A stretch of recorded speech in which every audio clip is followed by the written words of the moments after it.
رینڈ corporation of America کی جو highest level کا تھنک ٹینک ہے اور جس کی سفارشات پر وزارت خارجہ اور باقی وزارتیں عمل کرتی ہیں، ان کی رپورٹ میں مسلمانوں کو 4 حصوں میں تقسیم کیا گیا ہے۔ نمبر 1 وہ لوگ جو اسلام کو ایک نظام زندگی سمجھتے ہیں، پولیٹیکل سوشو اکنامک سسٹم بھی سمجھتے ہیں، ایک مذہب کے علاوہ۔ مذہب بھی ہے، عقائد بھی ہے، عبادات بھی ہے، رسومات بھی ہے، لیکن اس کے ساتھ ہی پولیٹیکل سوشو اکنامک سسٹم جو سمجھتے ہیں they are our enemy number 1. We have to crush them in whatever way it is possible. اس لیے کہ ہم اپنے مد مقابل کسی نظام کو کھڑا ہوا نہیں دیکھ سکتے۔ اور آپ سوچئے 40 برس جو کولڈ وار رہی وہ نظاموں کی جنگ تھی نا، اس میں مذہب کا تو کوئی سوال ہی نہیں تھا۔ ویسٹ میں بھی سب کے سب کیا تھے؟ عیسائی تھے۔ اور رشیا کے اندر کون تھے؟ USSR کی عظیم اکثریت کن پر مشتمل تھی؟ یہ چند مسلمان ممالک چھوڑ دیجئے، قازقستان وغیرہ، تو باقی تو سارا وہ عیسائی تھے نا۔ مذہب کا کوئی ایلیمنٹ نہیں تھا، ایلیمنٹ نظام کا تھا، ہمارا کیپٹلسٹک نظام، اور یہ کمیونسٹ نظام اس کا چیلنج بن کر آ گیا ہے۔ نتھنگ ڈوئنگ، برداشت نہیں کرے گا۔ تو فنڈامنٹلسٹ کے بارے میں تو ان کی پہلے پالیسی ڈکلیئرڈ ہے، we have to crush them.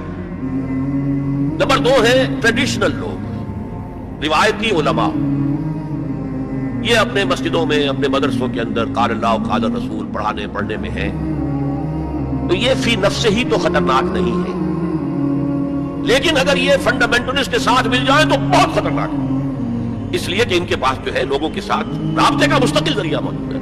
ہر جمعے کو جلسہ عام ہو رہا ہے، چھوٹا سا جلسہ کرنے کے لیے بھی آپ کو کتنے پاپڑ بیلنے پڑتے ہیں، اس کا اشتہار شائع کیجئے، اس کی ٹیٹوریل کیجئے، اس کا اعلان کیجئے، تو کتنے آئیں گے؟ 200-400 آ گئے تو بڑی بات ہے۔ یہاں وہ کچے دھاگے سے بدے آ رہے ہیں، نہا دھو کر کپڑے بدل کر عطر لگا کر چلے آ رہے ہیں۔ تو یہ ہے کہ بہت خطرناک ہے، یہ اگر مل جائے فنڈامنٹلسٹ تو انہیں دور رکھنا ایک دوسرے سے، اور ان کے آپس کے اختلافات کو بھڑکانا تاکہ یہ کبھی متحدہ قوت نہ بن سکے ٹریڈیشنلسٹ۔ تیسرے انہوں نے کہا ہے کہ ماڈرنسٹ ہے، جو اسلام کی ایسی تعبیر اب کر رہے ہیں جو ہماری تہذیب کے ساتھ کمپیٹیبل ہے۔ یہ جو ری انٹرپریٹیشن آف اسلام ہو رہی ہے to make it compatible with western civilization, وہ کہتے ہیں کہ یہ ہے اصل آدمی، اور ان کی مدد کرنی چاہیے، انہیں سپورٹ کرنا چاہیے، ان کو امداد دینی چاہیے، اور ان کو میڈیا پر ان کی اپیئرنس کا اہتمام کرنا چاہیے، اس لیے کہ ان کے پاس کوئی اور ذریعہ تو ہے نہیں۔ مسجد میں کون گھسنے دے گا انہیں؟ وہاں کون ان کے پیچھے نماز پڑھے گا اور کون ان کا خطبہ سنے گا؟ جوتے لگ جائیں گے۔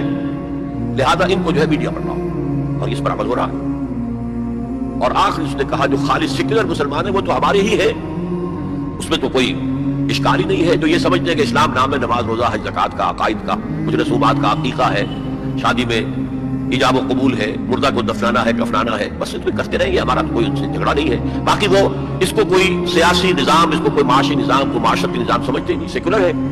لہذا ان دونوں طبقات کو سپورٹ کرو، اور یہ جو 2 طبقات پہلے ہیں ان کے خلاف جدوجہد۔ یہ ہے پالیسی ایڈوائس جو دی گئی ہے امریکہ کی حکومت۔